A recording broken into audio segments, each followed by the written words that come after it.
कि जो भी नशेखोर में सम्मिलित होगा आजीवन कारावास। नशे की लत लगाई जा रही थी जो नशा मुक्ति केंद्र के द्वारा नाम कहलाता था, उस पर हमने कार्रवाई की।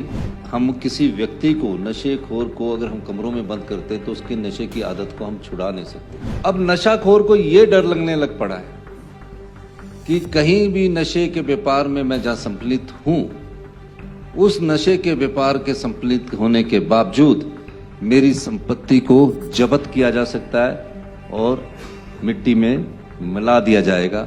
हम इस प्रकार का प्रावधान कानून के माध्यम से भी कर रहे हैं और पिट एनडीपीएस एक्ट के तहत हम उनको प्रिवेंशन डिटेंशन का इंतजाम भी कर रहे हैं। और वहां भी कोई प्रभावित व्यक्ति था, हमने उसकी भी, जो भी सरकारी कर्मचारी अधिकारी जो भी नशे के कारोबार में सम्मिलित है, हमारी सरकार उनके खिलाफ सख्त कार्रवाई करने जा रही है। घर में मारपीट करता था। चिट्टे का नशा एक ऐसा भयंकर नशा है जो अपने माता पिता के साथ भी लड़ाई करने में विवश कर देता है। बड़े से बड़ा पढ़ा लिखा बच्चा भी चोरी करने में विवश हो जाता है, छीना झपटी करने में विवश हो जाता है। मेरा मानना है कि जब हमारी सरकार आई तो अम्ब के पास एक गगरेट या अम्ब में एक एनजीओ चल रहा था। उस एनजीओ में वैसे तो बहुत बड़ा दानवीर लिखते थे वो, लेकिन उस एनजीओ के द्वारा नशे की लत लगाई जा रही थी जो नशा मुक्ति केंद्र के द्वारा नाम कहलाता था। उस पर हमने कार्रवाई की और कार्रवाई करने के बाद इस प्रकार की एनजीओ को हमने बंद किया। नशा जो है माननीय अध्यक्ष महोदय, वो कमरों में बंद करके हम किसी व्यक्ति को, नशेखोर को अगर हम कमरों में बंद करते तो उसकी नशे की आदत को हम छुड़ा नहीं सकते।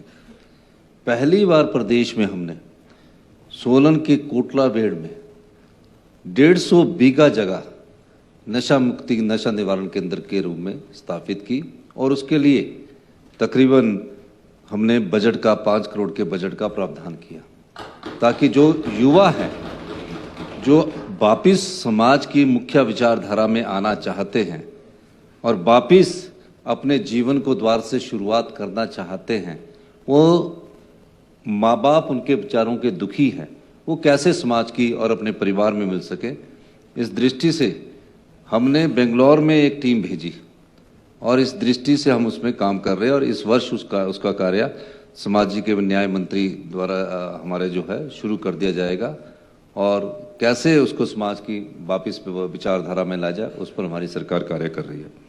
वैसे भी माननीय मुख्यमंत्री महोदय, मैं किसी पर दोषारोपण नहीं करता, लेकिन जो सरकार का सत्ता में होती है उसका एक दायित्व बनता है कि जब इस प्रकार का रोग बढ़ रहा था और नशा युवाओं के बीच में पिछले 5 साल से बढ़ रहा था, तो एक एक्ट था पिट एनडीपीएस, उस एक्ट को नोटिफाई नहीं कर पाई पिछली सरकार, जो बड़ा गंभीर बात है। और हम बड़े आराम से उसमें एक्ट में उसको पढ़े रहे, हमने आकर उसको नोटिफाई किया। अब नशाखोर को यह डर लगने लग पड़ा है कि कहीं भी नशे के व्यापार में मैं जहां सम्मिलित हूं, उस नशे के व्यापार के सम्मिलित होने के बावजूद मेरी संपत्ति को जब्त किया जा सकता है और मिट्टी में मिला दिया जाएगा। हम इस प्रकार का प्रावधान कानून के माध्यम से भी कर रहे हैं और पिट एनडीपीएस एक्ट के तहत हम उनको प्रिवेंशन डिटेंशन का इंतजाम भी कर रहे हैं। अभी मैंने डायरेक्शन दी, जो एक्ट आया, कि जो ऑर्गेनाइज्ड क्राइम है उसमें भी लगाम लगाई जाए, उस दिशा में भी हमारी सरकार काम कर रही है और बेल भी ना हो, इस ढंग से हम काम कर रहे हैं। मैं कुछ चीजें आपके ध्यान में लाना चाहता हूं। पिछले दिनों होम मिनिस्टर से भी मेरी बातचीत हुई, भारत सरकार के एनकोड के माध्यम से हमारी बातचीत हुई। जो इंटर स्टेट बॉर्डर है, जहां से नशा आ रहा है, पंजाब के फिरोजपुर इलाके से आ रहा है, अब नशाखोर वालों ने अलग से नया रूट तलाशा, इसका मंडी, सिराज, आनी होते हुए गांव के अंतिम स्तरों पर पहुंच रहा है। आपने देखा होगा कि पिछले दिनों शिमला पुलिस ने एक गैंग जो इस नशाखोरी में सम्मिलित थी उसको पकड़ा है, जेल की सलाखों के बीच पहुंचा है। और मुझे ये बताते हुए कि हमारे कठोर फैसलों के कारण 30% नशे में कारोबार में कमी आई है। हम और जोर से भी इसको और जोर से अपने जब ये कानून पास हो जाएगा जल्दी इसको लागू किया जाएगा। और मेरा मानना है कि हम जिस प्रकार एंड टू एंड काम कर रहे हैं, एंड टू एंड का मतलब है नशा कहाँ से आ रहा है और किसके द्वारा आगे बांटा जा रहा है और कहाँ अंतिम उसका व्यक्ति जो है जो कंज्यूम कर रहा है उस तक काफ़ी जानकारी आई है। और मैंने पंचायतों को, और पिछले दिनों जब मेरे अधिकारियों से सभी एसपीज के साथ मेरी बात हुई, मैंने कहा कि हमारी टोटल 3605 पंचायतें हैं, उसमें मैपिंग की जाए और पंचायत के वार्ड में भी ये पता होता कि नशाखोर कौन है, कौन नशे की लत में लगा हुआ है, नशा का सप्लायर कौन है, तो उसमें भी हमारी मैपिंग होगी। क्योंकि विधानसभा सत्र आ गया था, उसके बाद मेरी अभी बैठक होनी है, उस बैठक में भी हम जानकारी प्राप्त करेंगे।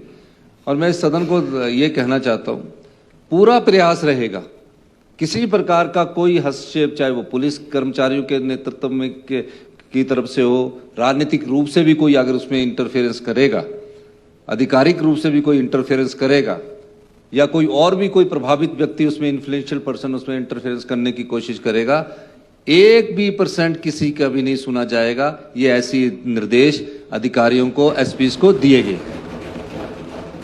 इसमें रिश्तेदारी, भाई भतीजावाद कुछ नहीं किया जाएगा। हुआ क्या, मैं एक छोटा सा एग्जांपल देना चाहता हूं।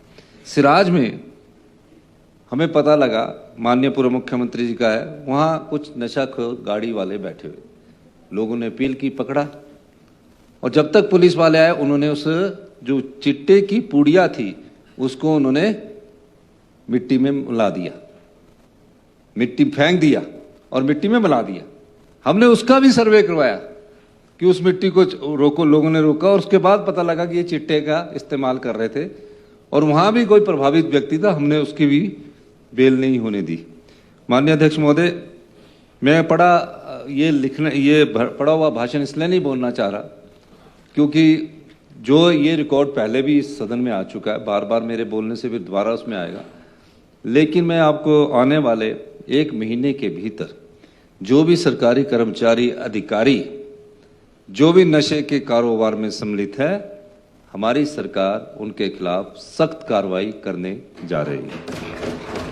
वो मैं कुछ चीजें सभा सदन में नहीं रख सकता, वो हमारा एक